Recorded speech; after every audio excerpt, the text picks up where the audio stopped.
ஹாய்மா, நான் உங்கள் அகலியா டெய்லர் பேசுகிறேன். பேக் சைடு பீஸ் எவ்வளோ நேரத்தில் நம்ம முடிக்கிறோங்கிறத பார்க்கலாம்.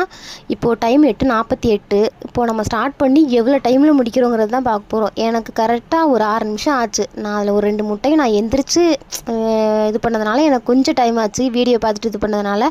இதே நம்ம நார்மலாக ஸ்டிச் பண்ணுறப்போ அவ்வளோ டைம் எடுக்காது நமக்கு. கரெக்டாக ஒரு 3 நிமிஷம் தான்.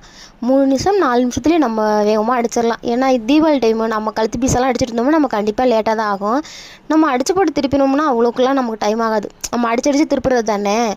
அடிச்சுட்டு நம்ம படிமண்ண தையல் போட்டு நம்ம நேர் தையல் போட்டு எப்போதுமே அந்த பீஸ் அடிக்கும்போது அப்பப்போ அர்க்காட் பண்ணி விட்டுருங்க. எங்கெங்கே ஸ்டிச் பண்ண போகிறோம், எதில் மடிக்க போகிறோங்கிறத உடனே நீங்கள் கையோடு அதை கட் பண்ணி விட்டிங்கன்னா நமக்கு ஈஸியாக இருக்கும். பீஸெல்லாம் கட் பண்ணுவோம்ல, அப்போதைக்கு அது எல்லாமே அர்க்காட் பண்ணி விட்டிங்கன்னா நீங்கள் அடுத்த டைம் அந்த பேக் சைடு பீஸு எதையுமே நம்ம தொடவே தேவையில்லை.